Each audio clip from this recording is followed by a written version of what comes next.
নমস্কার বন্ধুরা, লিভভেট do mathematics চ্যানেলে স্বাগত। এর আগের ভিডিওতে আমরা ন্যাশনাল মেরিট স্কলারশিপ পরীক্ষার্থী এবং অষ্টম শ্রেণীর ছাত্রছাত্রীদের জন্য বীজগণিতের রূপায়ণ পাবলিকেশনের যে বই আছে তার বিবিধ প্রশ্নের 85টি প্রশ্নের সমাধান আমরা দিয়েছিলাম। তো আজকে আমরা 86 থেকে সমাধান শুরু করব। তো চলো দেরি না করে শুরু করি। যারা এখনও আগের ভিডিওগুলি দেখোনি তারা প্লিজ দেখে নাও, কারণ আগের ভিডিওগুলিতে আমরা অনেক গুরুত্বপূর্ণ কনসেপ্ট এবং ট্রিক্স মজার শিখিয়েছি, সেগুলো শিখলে তোমাদের কাজে লাগবে। তো চলো আমরা 86 দাগের অঙ্ক শুরু করি। কি বলেছে দেখো, বলেছে 48 into P square plus P Q minus 2 Q square এবং 60 into 2 P square plus 3 P Q minus 2 Q, এটা স্কোয়ার কিন্তু 2 কিউ স্কোয়ার, এর গসাগু কত হবে? তাহলে গসাগু বের করতে গেলেই প্রথমেই আমাদেরকে কি করতে হবে না, এই দুটো যে দেওয়া আছে রাশিমালা তাদেরকে আমাদের উৎপাদকে ভাঙতে হবে। তাহলে প্রথমে কি দিয়েছে দেখো, 48 P square plus P Q minus 2 Q square. তো চলো এটাকে আমরা উৎপাদকে ভাঙি। দেখো এখানে কি আছে, P square plus P Q, এখানে মাইনাস 2 কিউ স্কোয়ার। 48 যেমন ছিল থাক আমাদের এখন আপাতত। তারপর আমরা কী করবো দেখো, P square plus P Q minus 2 Q square, এখানে পি স্কোয়ারের সহগ আছে 1, এখানে কিউ স্কোয়ারের সহগ আছে -2, তাদের গুণ করলে হবে -2। এটাকে আমরা কীভাবে লিখতে পারি দেখো, তার মানে 2কে আমরা কী লিখতে পারি, এখানে পি কিউটাকে তাহলে 2 একে 2, তাহলে +2 pq আর -pq এইভাবে করলাম, আর -2 কিউ স্কোয়ার। ঠিক আছে, এবার দেখো এখানে 48 ছিল থাকলো। এবার এই পি স্কোয়ার প্লাস 2 pq থেকে আমরা পি কমন নিলাম, তাহলে পড়ে থাকবে পি প্লাস 2 কিউ। ঠিক আছে, তারপরে এখানে -pq মাইনাস 2 কিউ স্কোয়ার, এখান থেকে আমরা -p কমন নিলাম, তাহলে কিউ কমন নিলাম, কিউ কমন নিলে এখানে পড়ে থাকে পি আর এখানে পড়ে থাকে +2 কিউ। তাহলে কি হলো আমাদের এটা 48, আর এখানে দুটোতেই দেখো পি প্লাস 2 কিউ আছে, তাহলে এবার পি প্লাস 2 কিউ কমন নিয়ে নেবো, এটা হয়ে যাবে পি মাইনাস কিউ। ঠিক আছে, এবার দেখো 48কে আমরা কী করে ভাঙতে পারি, যদি 48-এর উৎপাদকে বিশ্লেষণ করি তাহলে কি হবে দেখো, 2 24 48, 2 12 24, 2 6 12 আর 2 3 6, কটা 2 আছে, 1 2 3 4টে 2 1 3, তাহলে 48টাকে লিখতে পারি 2⁴ ইন্টু 3, আর বাকিগুলো যেমন ছিল P plus 2 Q into P minus Q. এবার আমরা একইভাবে আরেকটি যে রাশিমালা আছে তাকে ভেঙে ফেলবো, সেটাতে কি আছে 60 into 2 P square plus 3 pq minus 2 Q square. ঠিক আছে, তো দেখো এবার এটাকে ভাঙলে কি হবে, 60কে আমরা প্রথমে কিছু করবো না, যেমন ছিল থাক। দেখো এই পি স্কোয়ারের সহগ আছে 2 আর কিউ স্কোয়ারে -2, তাহলে এই 2 আর -2 গুণ করলে -4 হয়, তাকে আমরা 4 ধরলাম, 4 1 4 হবে, সেই 4 আর 1 দিয়ে আমরা 3কে লিখবো। তাহলে কীভাবে লিখতে পারি, 2 P square plus 4 pq minus pq আর -2 কিউ স্কোয়ার হলো সমান 60। এবার দেখো 2 পি স্কোয়ার আর 4 pq থেকে আমরা 2p কমন নিলাম, 2p কমন নিলে এখানে কি পড়ে থাকবে, 2 কমন নিয়ে নিয়েছি, পি স্কোয়ার থেকে একটা পি নিলে পড়ে থাকে পি, আর এখানে 2 কমন নিলে 4-এর পড়ে থাকে 2, পি নিয়ে নিয়েছি, তাহলে আর পড়ে থাকছে কিউ। একইভাবে এখানে -pq মাইনাস 2 কিউ স্কোয়ার থেকে আমরা -কিউ কমন নিলে পড়ে থাকে পি, আর এখানে পড়ে থাকে +2 কিউ। ঠিক আছে, তাহলে এবার কি করতে পারি আমরা দেখো, 60 ইন্টু, এখানে দেখো পি প্লাস 2 কিউ আছে, এখানেও পি প্লাস 2 কিউ, তাহলে এবার পি প্লাস 2 কিউ কমন নেব আর 2p মাইনাস কিউ কমন নেব, আর হয়ে যাবে আমাদের 2p মাইনাস কিউ। এবার একইভাবে এখানেও দেখো 60 আছে, এখানে ছিল 48, এবার তাহলে আমরা 60কে ভাঙবো। 60কে কীভাবে ভাঙতে পারি, 2 30-এ 60, 2 15 30 আর 3 5-এ 15, তাই তো, তাহলে দুটো 2 আর একটা 3 একটা 5, তাহলে 60কে লিখতে পারি 2 স্কোয়ার ইন্টু 3 ইন্টু 5, আর এখানে P plus 2 Q into 2p minus Q. এবার আমাদেরকে গসাগু বের করতে বলেছিল, তাহলে আমরা লিখব গসাগু সমান, আমরা কি জানি না, যেগুলো কমন যাবে সেই সহগ সেইগুলো লিখব এবং তাদের ক্ষুদ্রতম পাওয়ারগুলি হবে। এখানে দেখো 2⁴ আছে, এখানে 2 স্কোয়ার আছে, তাহলে কমন কোন অংশটুকু হবে, যেটা ক্ষুদ্রতম পাওয়ার, ক্ষুদ্রতম পাওয়ার কে 2 না 4, 2টা ক্ষুদ্রতম পাওয়ার, তাহলে এখানে নিয়ে নেব 2 স্কোয়ার। এখানে একটা 3 আছে, এখানেও একটি 3 আছে, তাহলে নিয়ে নেবো একটা 3 ইন্টু 3, এখানে 5 নেই, এখানে আছে, তাহলে 5টা নেব না। আর কি কমন আছে, এখানে পি প্লাস 2 কিউ আছে, এখানেও পি প্লাস 2 কিউ আছে, ইন্টু পি প্লাস 2 কিউ। তাহলে গসাগু কত হবে, 2 2 4 3 12 ইন্টু পি প্লাস 2 কিউ। দেখো কি অপশানে উত্তর আছে, উত্তর আছে অপশান সিতে আছে 12 ইন্টু পি প্লাস 2 কিউ, তাহলে অপশান সি হয়ে যাবে আমাদের সঠিক উত্তর। পরের প্রশ্নে দেখো A Q B square minus A square B Q আর A Q B square minus A B to the power four এবং A to the power four B minus A B to the power ফোরের গসাগু বলেছে। তাহলে আমাদেরকে আবার উৎপাদকে বিশ্লেষণ করতে হবে। তাহলে প্রথমে কি দেওয়া আছে, এ Q B square minus A square B Q. এদের উৎপাদকে বিশ্লেষণ করার সময় আমরা কি করবো দেখো, এ স্কোয়ার বি স্কোয়ার কমন নেব। কমন নিলে কী পড়ে থাকছে, এ স্কোয়ার কমন নিলে এ কিউ এর পড়ে থাকে এ, আর বি স্কোয়ার নিয়ে নিচ্ছি তাহলে আর কিছু থাকলো না, মাইনাস এখানে এ স্কোয়ার নিয়ে নিয়েছি, আর বি স্কোয়ার বি কিউ থেকে বি স্কোয়ার নিলে পড়ে থাকে বি, তাহলে A square B square into A minus B. এবার আমরা A Q B square minus A B to the power four এর উৎপাদকে বিশ্লেষণ করব। এখান থেকে আমরা এ বি স্কোয়ার কমন নেব। দেখো এ কিউ থেকে এ কমন নিলে পড়ে থাকে এ স্কোয়ার, আর এখানে বি স্কোয়ার আমরা নিয়ে নিয়েছি, তাহলে আর কিছু থাকলো না, মাইনাস চিহ্ন দিয়ে দিলাম।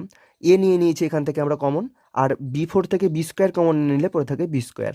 এবার এ স্কোয়ার মাইনাস বি স্কোয়ারকে আমরা আবার সূত্রে ফেলতে পারি, তাহলে হয়ে গেল A B square, A square minus B স্কোয়ারকে সূত্রে ফেললে হবে A minus B into A plus B. এরপরে আরেকটি পদ আছে আমাদের, A to the power four B minus A B to the power four. তাহলে A to the power four B minus A B to the power four. আমরা এখান থেকে কি কমন নেব, এ আর বি কমন নেব। এ বি কমন নিলে এ to the power four থেকে a common নিলে পড়ে থাকে এ কিউ, আর বি কমন নিয়ে নিয়েছি, আর কিছু থাকে না, minus A B to the power four থেকে এ নিয়ে নিয়েছি, আর বি ফোর থেকে বি নিলে পড়ে থাকে বি কিউ। এবার এ কিউ মাইনাস বি কিউকে আমরা আবার সূত্রে ফেলতে পারি, তাহলে A B into A Q minus B কিউর সূত্র হলো উৎপাদকে বিশ্লেষণের A minus B into A square plus A B plus B square. এবার আমরা গসাগু নির্ণয় করব। গসাগুতে আমরা কি করব, কমন টার্মগুলো দেখব এবং তাদের ক্ষুদ্রতম পাওয়ারগুলি নেব। এখানে দেখো এ স্কোয়ার আছে, এখানে এ আছে, আর এখানেও একটি এ আছে, তাহলে এর ক্ষুদ্রতম পাওয়ার কত, এখানে এর পাওয়ার 2, এখানে এর পাওয়ার 1, এখানে এর পাওয়ার 1, তাহলে এর ক্ষুদ্রতম পাওয়ার নেব, তার মানে এ টু দি পাওয়ার 1, তার মানে এ নিলাম। বি স্কোয়ার আছে এখানে, এখানেও বি স্কোয়ার আছে, কিন্তু এখানে শুধু বি আছে, তাহলে বি এর ক্ষুদ্রতম পাওয়ার কত 1, তাহলে বি নেব। আর কি আছে, এখানে এ মাইনাস বি আছে, এখানেও এ মাইনাস বি আছে, এখানেও এ মাইনাস বি আছে, তাহলে এ মাইনাস বি নেব, আর কিছু কমন যাবে না, তাহলে গসাগু হয়ে যাবে এ B into A minus B. কোন অপশানে আছে দেখো, অপশান সিতে আছে এ B into A minus B, তাহলে অপশান সি হয়ে যাবে সঠিক উত্তর। এই পরের প্রশ্নটি দেখো বন্ধুরা, বলেছে এক্স ওয়াই জেড বীজগণিতিক রাশি তিনটির কোনো সাধারণ উৎপাদক নেই, ওই রাশি তিনটির লসাগু কত। লসাগু মানে কি আমরা জানি, লঘিষ্ঠ সাধারণ গুণিতক। তাহলে যাদের সাধারণ উৎপাদক যদি না থাকে, তাহলে তাদের যে সাধারণ গুণিতক হবে সেটাই হবে, গুণিতক মানে গুণফল, তাহলে মানে যাকে সবাই ভাগ করবে, গুণিতক মানে, তাই তো, সাধারণ গুণিতক মানে, তাহলে লসাগু কী হয়ে যাবে না, এদের গুণফল হবে, যেহেতু কোনো সাধারণ উৎপাদক নেই, তাহলে X into Y into Z, অর্থাৎ এক্স ওয়াই জেড, এটা একদম মুখোমুখি বলা যায়, অপশন বি সঠিক উত্তর।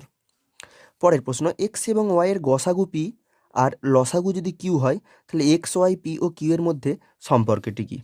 দেখো আমরা জানি এক্স আর ওয়াই দুটি সংখ্যা, এক্স আর ওয়াই দুটি সংখ্যা, আমরা একটা নিয়ম জানতাম, ক্লাস 6-এ ছিল এটি, দুটি সংখ্যার গুণফল সমান লসাগু ইন্টু গসাগু, সমান লসাগু ইন্টু গসাগু। এখন দেখো দুটি সংখ্যা আমাদের কি কি, এক্স আর ওয়াই, তাই তো, তাহলে সংখ্যা দুটির গুণফল কি হবে, এক্স গুণিত ওয়াই, তাহলে লসাগু আর গসাগুর গুণফলের সঙ্গে সমান। এখন গসাগু পি আর লসাগু কি বলেছে, কিউ, তাহলে সমান লসাগু হচ্ছে কিউ গুণিত গসাগু হচ্ছে পি, তার মানে কি এক্স ওয়াই সমান পি কিউ।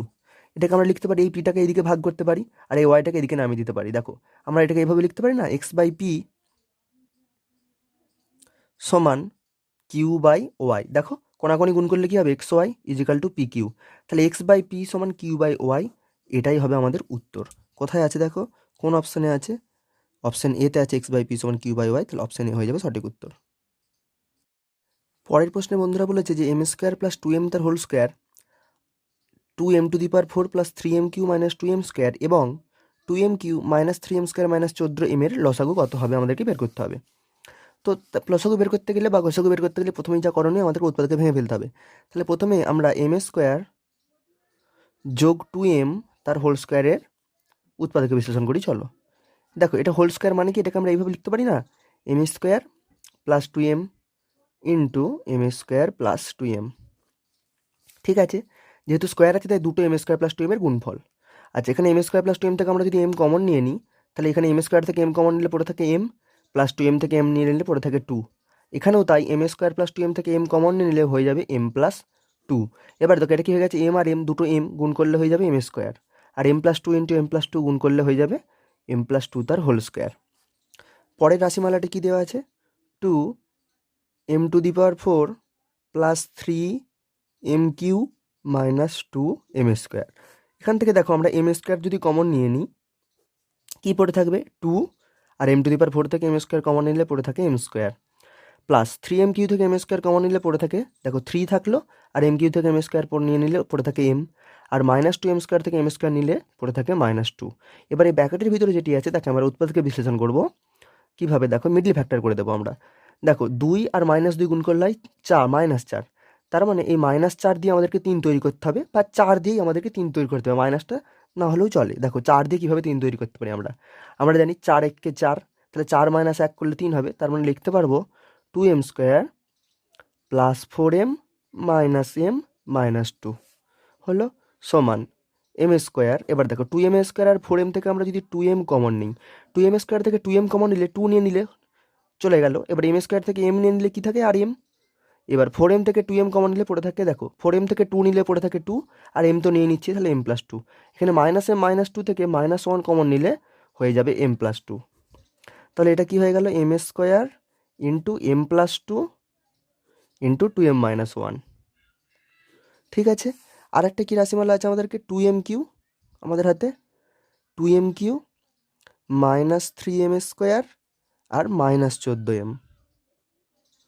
এখান থেকে আমরা প্রথমে দেখো m কমন নিয়ে নিই, m কমন নিলে পড়ে থাকবে 2m³ থেকে m নিয়ে নিলে পড়ে থাকে 2m² মাইনাস 3m মাইনাস 14। এবার এই যে ব্র্যাকেটের মধ্যে টার্মটার মিডল ফ্যাক্টর করব, তাহলে দেখো কি m ইন্টু 2 14 28, 28 দিয়ে আমাদেরকে 3 তৈরি করতে হবে, 28 দিয়ে কী করে 3 তৈরি করবো, আমরা জানি 7 4 28, তাহলে 2m², এখানে -3 আছে, তাহলে আগে করবো -7m, তারপরে +4m করে দেবো, আর -14 যেমন ছিল থাকবে, সমান m ইন্টু, এবার দেখো 2m² আর 7m থেকে আমরা যদি m কমন নিই, তাহলে 2m² থেকে m কমন নিলে পড়ে থাকে 2m, আর 7m থেকে m কমন নিলে পড়ে থাকে 7, যোগ 4m - 14 থেকে আমরা 2 কমন নেব, তাহলে 4m থেকে 2 কমন নিলে পড়ে থাকবে 2m, আর 14 থেকে 2 কমন নিলে -7। তাহলে কি হলো m ইন্টু, এখানে দেখো 2m - 7, এখানেও 2m - 7, তাহলে 2m - 7 কমন নিয়ে নাও, তাহলে পড়ে থাকছে m+2, m+2। এবার আমাদেরকে লসাগু নির্ণয় করতে হবে। তো লসাগু নির্ণয় করতে গেলে দেখো একটা উৎপাদক বিশ্লেষণ পেয়েছিলাম m² ইন্টু m+2 তার হোল স্কোয়ার, আর একটা উৎপাদক বিশ্লেষণে পেয়েছিলাম m² into m+2 into 2m-1, আর একটাতে m into 2m-7 into m+2। তাহলে লসাগুর সময় কি, দেখো গসাগুর সময় আমরা সর্বনিম্ন পাওয়ারগুলো নিই, ঘাতগুলো নিই, আর লসাগুর সময় সর্বোচ্চ ঘাতগুলো নেব। এখানে আছে m², এখানেও আছে m-এর স্কোয়ার, আর এখানে শুধু m, তাহলে m-এর সর্বোচ্চ ঘাত কত, স্কোয়ারটা m², তাহলে লসাগুর বেলায় আমরা নিয়ে নেব m²। এখানে দেখা আছে m+2 তার হোল স্কোয়ার, এখানে আছে m+2, আর এখানে আছে m+2, তার মানে সর্বোচ্চ ঘাত কি m+2 তার হোল স্কোয়ার, তাহলে নিয়ে নেব m+2 তার হোল স্কোয়ারকে। ঠিক আছে, আর কি পড়ে আছে দেখো, এখানে পড়ে আছে 2m-1, এখানে 2m-7, তাহলে তাদেরকেও লিখে দেবো 2m-1 ইন্টু 2m-7। লসাগুর বেলায় কিন্তু যেগুলো বাকি পড়ে থাকে তাদেরকে লিখতে হয়, গসাগুর বেলায় তা করতে হয় না, শুধু কমনগুলো এবং তাদের সর্বনিম্ন ঘাত লিখলেই চলে। তাহলে আমার লসাগু কী হচ্ছে, m² ইন্টু m+2 তার whole square into 2m-1 into 2m-7। কোন অপশানে আছে দেখো, দেখো অপশান বিতে আছে m² ইন্টু m+2 তার whole square into 2m-1 into 2m-7, তাহলে অপশান বি হয়ে যাবে আমাদের সঠিক উত্তর 90 দাগের প্রশ্নের ক্ষেত্রে। তো বন্ধুরা, এই ভিডিওতে আমরা এই 90 পর্যন্ত সমাধানেই সীমাবদ্ধ রাখছি। এর পরের ভিডিওতে খুব শীঘ্রই আমরা হাজির হব, এবং সেই ভিডিওতে আমরা বাকি প্রশ্নের সমাধান নিয়ে আবারও আসবো খুব শীঘ্রই। তো তোমরা প্লিজ আমাদের সঙ্গে থাকো, আর যারা চ্যানেলে নতুন তারা প্লিজ চ্যানেলটি সাবস্ক্রাইব করে পাশে বেল আইকনটি প্রেস করে দাও। আর বন্ধুরা প্লিজ ভিডিওটা শেয়ার করে তোমাদের বন্ধুদের সাথে ছড়িয়ে দাও, যাতে এরকম ভিডিও বানানোর উৎসাহ আমি আরও পাই। আর বন্ধুরা, ভিডিও সম্পর্কে তোমরা যদি আমাকে কোনো সাজেশন দিতে চাও, তোমরা প্লিজ, বা এই ভিডিও ইমপ্রুভমেন্ট করার জন্য তোমরা যদি আমাকে কিছু বলতে চাও, প্লিজ কমেন্ট সেকশনে জানিও। ভিডিও কেমন লাগলো কমেন্ট সেকশনে তাও জানাবে, আর কী ধরনের ভিডিও তোমরা চাইছো বা তোমাদের কোনো জিজ্ঞাস্য প্রশ্ন থাকলে কমেন্ট সেকশনে জানাতে ভুলবে না। তার আগে বন্ধুরা প্লিজ ভিডিওটা শেয়ার করবে বেশি বেশি মাত্রায়। সো থ্যাংক ইউ ফ্রেন্ডস, ভিডিওটা শেষ পর্যন্ত দেখার জন্য, আর প্লিজ লাইক শেয়ার এবং কমেন্ট করতে ভুলবে না। ধন্যবাদ।